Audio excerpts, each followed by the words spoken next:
conference like this. I think everyone's probably got a little bit of, after the MAPRA Awards, tingly hands from clapping and clapping at the end of sessions. If you have any ounce of clap left in you, you may want to use it right now to welcome to the stage somebody I think who is just truly extraordinary, who I think is going to absolutely blow you away.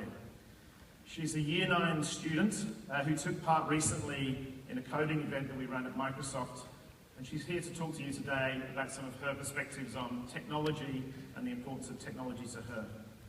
So if you get those clapping hands ready, please welcome to the stage, Jumana.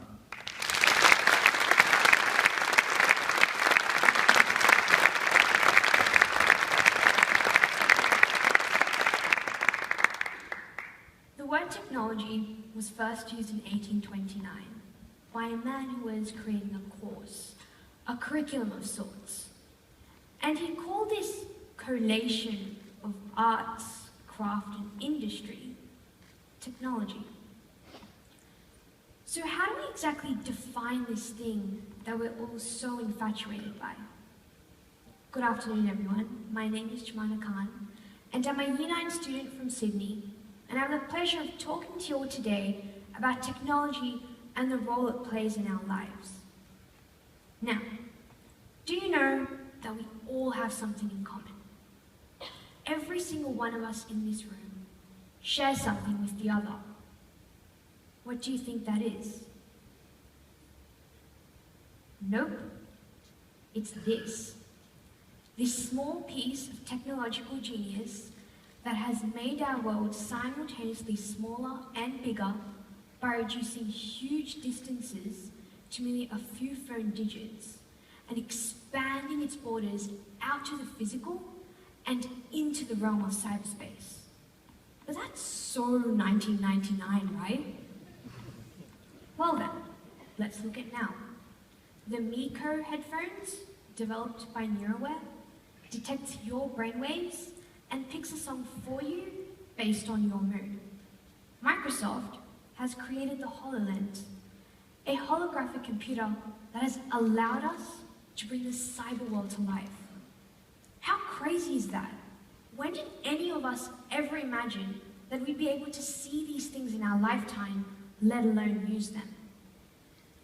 So going back to the question earlier, how do we define technology? Generally, when the word pops up, we think of the new stuff, so the wacky gadgets and the creations. We don't really think of carpentry, roads, cutlery, or even fabric. But really, technology isn't just a bunch of high-tech inventions. The way I see it, it's more of a product of the ability of humans to twist and meld their resources to create things that add ease to our lives, to create amazing things, to turn the impossible possible. And we have to remember, technology is an extension of our lives, and it has always been a part of us, going way back, ever since the era of the Neanderthal with their tools, and it always will be in the unknowns of the future. And if we take a step back, look at the bigger picture, and think that if humans have the mental capability of thinking of these things now, then who knows what will happen in the future? My generation and all the generations after will grow up on this technology.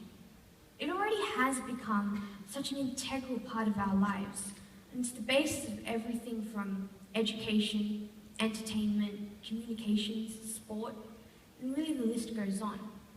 So it's important that we lay the correct foundations for these generations so they can get a glimpse of what their lives will be like. And access to this technology and the education behind it help kids like me get an insight into the multitudes of possibilities that await.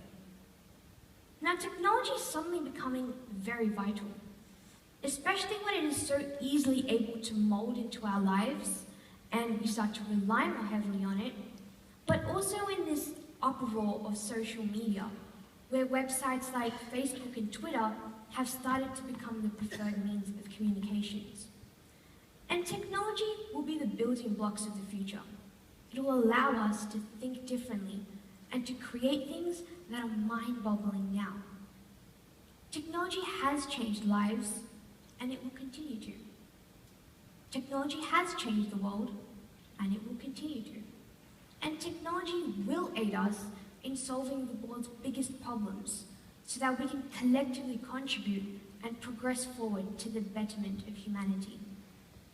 Now, personally speaking, technology affects me from the moment I wake up to the moment I go back to bed, whether that may be checking the weather or the train timetables, or even taking some time out from the hustle and bustle of the day and reading a book on my phone. Even in school, where every classroom is sufficiently equipped with smartboards and easy access to iPads and computers. And to be very honest, I can't imagine my life without it, and I'm very sure that neither can you. And the fact that this technology has allowed us to seamlessly integrate the cyber and physical world really astounds me. So much so that I've started learning my first programming language.